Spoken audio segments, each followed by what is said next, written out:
अमीर और गरीब बहू का पहला रोजा। मोहतरमा मीरब शेख, क्या आपको वलद असान वसीम अब्दुल्ला के साथ निकाह कबूल है? काजी साहब के पूछने पर गरीब मीरब डबडबाई आंखों से एहसान की आंखों में देखती है और दोनों एक साथ कहते हैं, जी हाँ, हमें निकाह कबूल है। आज से आप दोनों शोहर बेगम हुए। एहसान मीरब से मस्जिद में निकाह करके उसे अपने बड़े से घर में ले आता है। मीरब के चेहरे पर डर का शिकंज साफ साफ झलक रहा था। मीरब, सब खैरियत तो है? तुम हमारे निकाह से खुश नहीं हो क्या? एहसान, मैं बहुत खुश हूँ। मैंने जिससे बेपनाह मोहब्बत की थी वो मुझे शौहर के रूप में मुकम्मल हो गया, मगर डरती हूँ तुम्हारी अम्मी जान ने मुझ गरीब को कबूल नहीं किया तो मैं टूट कर बिखर जाऊंगी। मीरब, अगर अम्मी को बेटा चाहिए तो तुम्हें उन्हें कबूल करना होगा।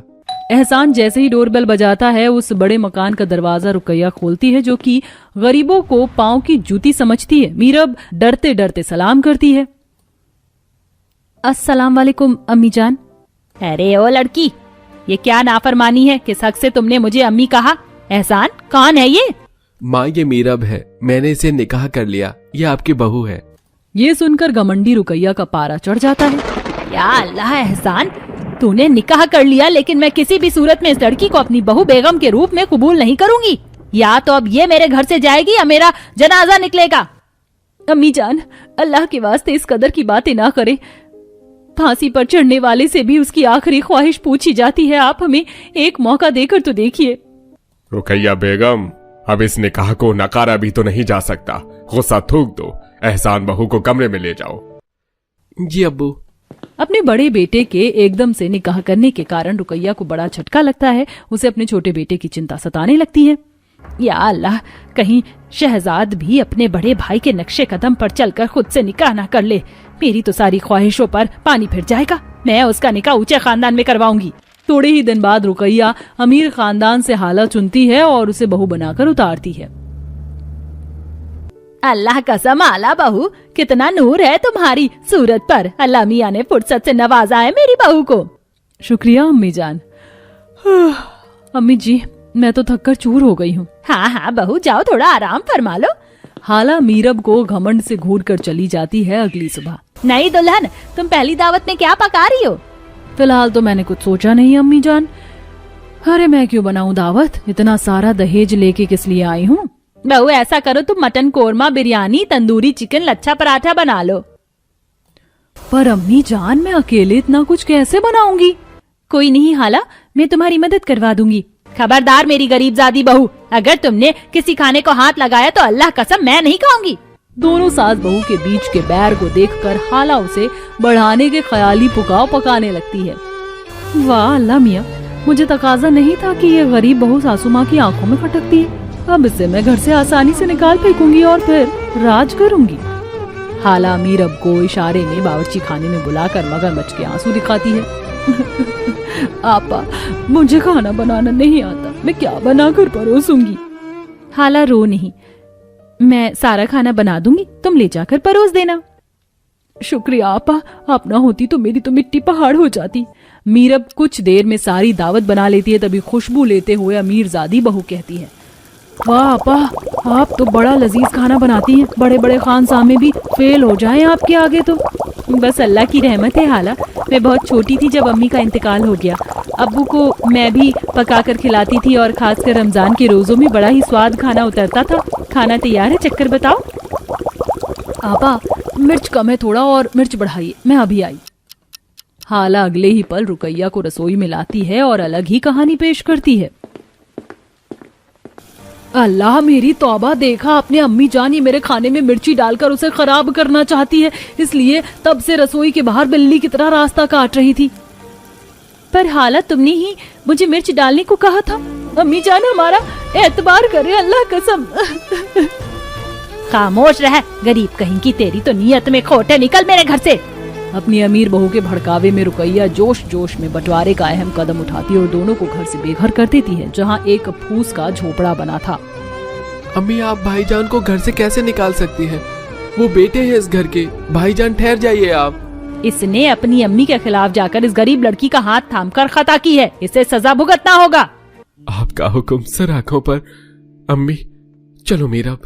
देखते देखते रमजान का बाजार सज जाता है। सास रुकैया और अमीर बहू खरीदारी करके आती हैं। उफ अम्मी जान, मेरे दोनों हाथ कितने भर गए हैं। आपने मुझे एक साथ 10 जोड़े जो दिलवा दिए हैं। हाँ, तो निकाह के बाद तुम ससुराल में पहला रोजा रखने वाली हो बहू, ऐसे में सास का फर्ज बनता है बहू को जोड़ा दिलवाने का, बदल बदल कर गरारा शरारा सूट पहनना। वैसे फल खजूर भी सही भाव के मिल गए। दोनों बातचीत करते हुए अंदर चली जाती हैं। वहीं मीरब की आंखों में अभी उम्मीद लगी थी। रात ढले एहसान थैली में थोड़ा राशन लेकर लौटता है। अजी आप आ गए? हाँ, थोड़ा राशन भी लाया हूँ और ये 2-4 भाग खजूर के, इसे रोजा खोल लेंगे। बाजार में तरह तरह के फल बिक रहे थे, अनार, आलू बुखारा, लेकिन पैसे नहीं बचे। कोई नहीं जी, अल्लाह मियाँ ने जो दिया है काफी है। इसमें कल का पहला रोजा कट जाएगा। सुबह के 3 बजते ही गरीब बहू दुखी होकर पूरी शिद्दत से नमाज अदा करती है। अल्लाह पाक, ये मेरा पहला रोजा है। सुना है रमजान के पाक महीने में आप सबकी सुनते हैं। मैं दुआ मांगती हूँ रोजा गुजरने से पहले अम्मी जान के जहन से सारी खटास गिले शिकवे मिट जाएं। मीरब आंसू बहा बहा कर दुआ मांगती है और थोड़े राशन में पतली सी दाल रोटी बनाती है। वहीं अमीर बहू एसी की ठंडक में पैर पसारे सोई हुई थी। अल्लाह मेरी तौबा, हाला बहू तुम्हें वक्त का तकाजा नहीं है, सहरी बनाना है, तुम्हारा पहला रोजा है, चलो उठ जाओ। गुस्से में तमतमा कर घमंडी हाला गुस्से में सास को झड़प देती है। उफ, क्या है अम्मी जान, सुबह सुबह अच्छी खासी नींद के बीच में कबाब में हड्डी बन गई, जाइए यहाँ से। हाला का बर्ताव देखकर सास टूटे दिल से रोते हुए रसोई में आ जाती है।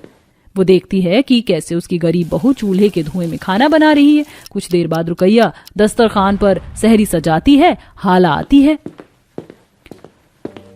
अस्सलाम वालेकुम अम्मी जान, अब्बू जान, अरे वाह क्या लजीज दावत बनी है, मेरे तो मुंह में पानी आ रहा है। हाला बिना दुआ पढ़े खाने पर टूट पड़ती है, जिस पर रुकैया खफा मिजाज से बोलती है, या अल्लाह, हाला बहू ये क्या गुस्ताखी है, बिना दुआ पढ़े तुम खबीज की तरह खाने लगी। आज रमजान का पहला रोजा था, या अल्लाह माफ करना। अम्मी जान खबरदार, जो आइंदा मुझसे ऊंचे लहजे में बात की। मैं आपकी गरीब बहू नहीं हूँ जो आपका लहजा बर्दाश्त करूंगी, ईंट से ईंट बजा कर रख दूंगी। ऐसे धमकी देकर घमंडी हाला रोजे का ज्यादातर खाना प्लेट में भरकर लेकर चली जाती है और एसी की ठंडक में खाकर पूरे कमरे में इधर उधर हड्डी फैला देती है। उफ, ये दावत तो ज्यादा ही भारी पड़ गई, लगता है पहला रोजा लग गया। जल्दी उठ गई थी ना, इसलिए सो जाती हूँ। हाला ठूस ठूस कर खाकर एसी में फिर से सो जाती है। जाने दो बेगम, चलो सहरी शुरू करते हैं। वैसे बड़ी बहू और एहसान का भी पहला रोजा है, इससे थोड़ा उन्हें भी दे आओ। बेटे के मुंह में रुकैया प्लेट भरकर खजूर, अनार, घी लगी चपाती, चिकन सब लेके गरीब बहू के पास आती है। एहसान ये लीजिए, आप मेरे हिस्से में से एक और रोटी ले लीजिए। मीरब, तुम अपने हिस्से की रोटी मुझे दे दोगी तो तुम्हारे लिए क्या बचेगा? अजी एक रोटी है तो और बाकी दाल पी लूंगी, आपको तो बाहर जाकर मेहनत करनी है, अच्छे से खा लीजिए। गरीब बहू का दयालु स्वभाव देखकर रुकैया की आंखें डबडबा जाती हैं। भले ही मेरा बहू गरीब है, लेकिन कितने खरे दीन ईमान वाली है। अपने मुंह करने वाला भी जो दूसरों को खिला दे, ऐसी बहू नसीब से मिलती है और मैंने उसकी ही बेकदरी की। अम्मी जान, आप यहाँ आइए ना अंदर। हाँ, वो मैं रोजे का खाना लेकर आई हूँ, दोनों खा लेना। रुकैया अपने आंसू रोकते हुए वापस आ जाती है। इसी तरह जहां अमीर बहू के रोजे दिन रात बढ़िया बढ़िया दावत खाकर गुजरते, गरीब बहू दिन भर दुआएं मांगती, तब जाकर एहसान 2 वक्त की रोटी कमा कर लाता था, जिससे दोनों रूखा सूखा खाकर रोजा खोलते। फिर एक दिन एक फकीर आता है। अल्लाह के नाम से कुछ दे दो बेटी। हाला आग बबूला होकर बाहर आती है। क्या है बूढ़े मियाँ, क्यों हल्ला मचा रखा है? अल्लाह के वास्ते इस फकीर को कुछ दे दो बेटी। रोजे के महीने में किसी रकीब का पेट भरोगी तो अल्लाह तुम्हें बरकत देगा।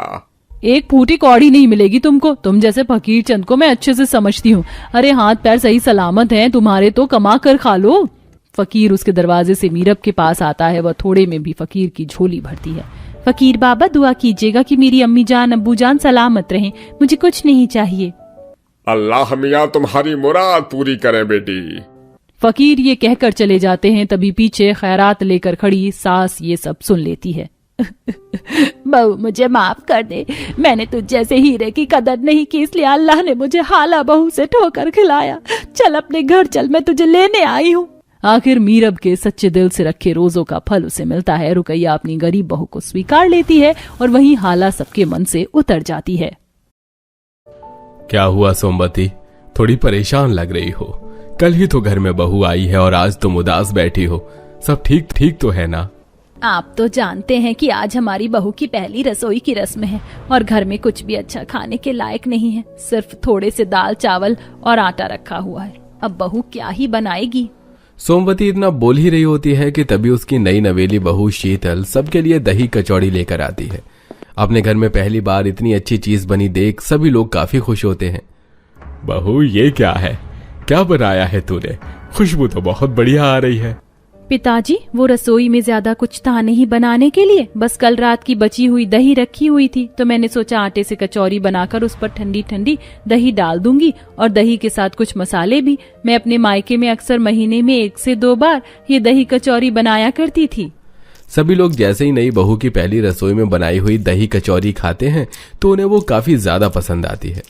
ये बहू दही कचौरी तो बड़ी ही गजब की बनी है। कितना ठंडा ठंडा सा लग रहा है इसे खाकर। ऐसा लग रहा है कि शरीर को सुकून मिल गया हो। हाँ भाभी, ये दही कचौरी तो सच में लाजवाब बनी है। आप मेरे लिए दोबारा से ऐसी दही कचौरी बनाओगी ना? पूरा परिवार जी भर के दही कचौरी खाता है। उन सबको वो दही कचौरी इतनी पसंद आती है कि वो सब दोबारा शीतल से दही कचौरी बनाने के लिए कहते हैं। लेकिन अपने परिवार की गरीब स्थिति के चलते शीतल उस दिन के बाद से कभी भी अपने ससुराल वालों के लिए दही कचौड़ी नहीं बना पाती। समय गुजरता है और कुछ साल बीत जाते हैं और अब शीतल का एक 5 साल की बेटी और 6 साल का बेटा होता है। शीतल का पति धीरज काम करके बड़ी मुश्किल से अपने परिवार को 2 वक्त की रोटी खिला पाता था और इस तरह धीरज अपनी पुरानी जंग खाई हुई साइकिल से दिहाड़ी का काम खत्म करके घर लौट रहा होता है कि तभी धीरज को अपने बचपन का दोस्त सुधीर मिलता है। अरे सुधीर, कैसा है तू? कितने सालों बाद देखा तुझे, कितना बदल गया है। बस भगवान की कृपा मुझ पर इस कदर बरसी कि सब कुछ बदल गया। आज मेरे पास मेरा खुद का घर, अच्छा कारोबार, सब कुछ है। अब मुझे अपने परिवार को 2 वक्त की रोटी खिलाने के लिए अलग अलग मजदूरी के कामों के लिए इधर उधर नहीं भटकना पड़ता है। लेकिन ये सब हुआ कैसे? तू तो मेरी तरह ही ज्यादा पढ़ा लिखा नहीं है। अरे, मेरे मामा का भाई है, उसने ही मेरी हैदराबाद में एक फैक्ट्री में नौकरी लगाई थी।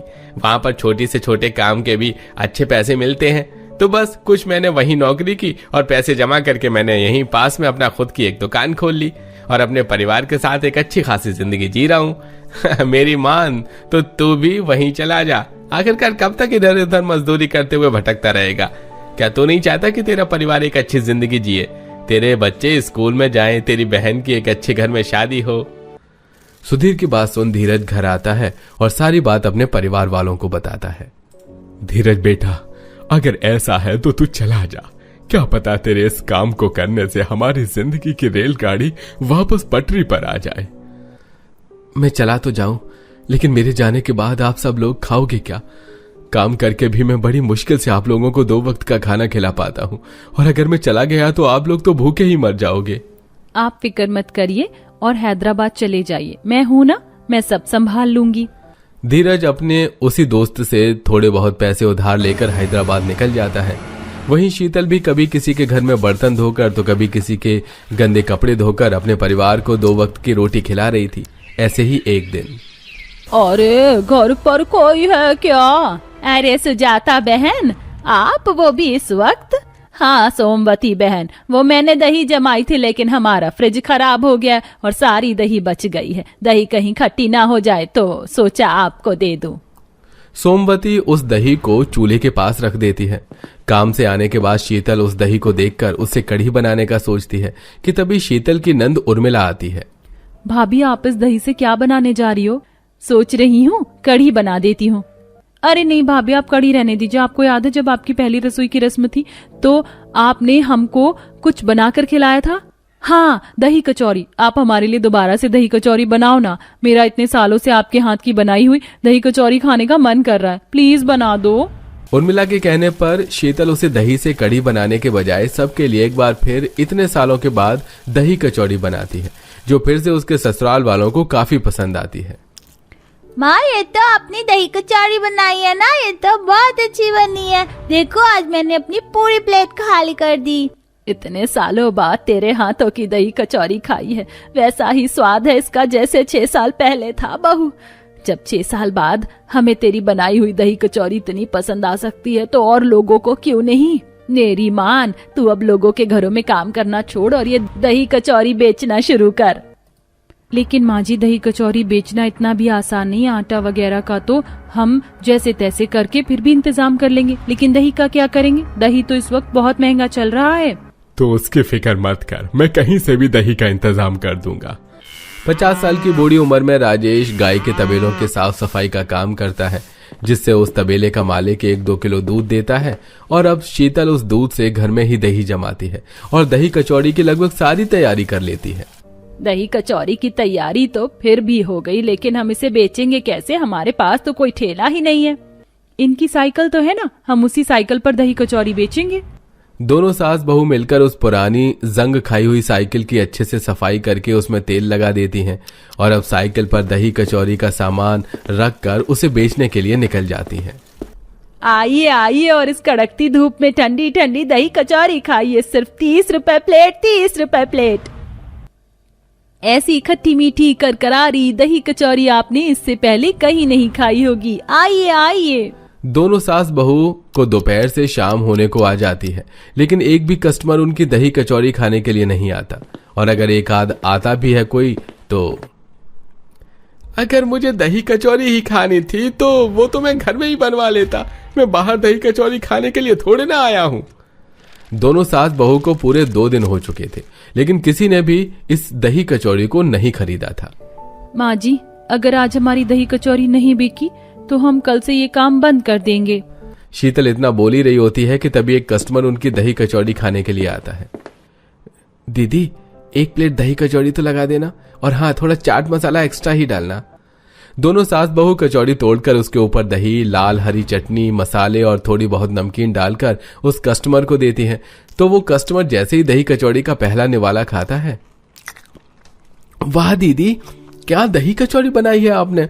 मैं तो आपकी दही कचौड़ी का फैन हो गया। इससे पहले मैंने जितनी बार भी दही कचौड़ी खाई थी हमेशा वही बासी दही कचौड़ी खाई थी, लेकिन ये तो बहुत ज्यादा टेस्टी है, मजा आ गया। अपने पहले कस्टमर से ही इतनी तारीफ सुनकर दोनों सास बहू का खोया हुआ आत्मविश्वास वापस आ जाता है।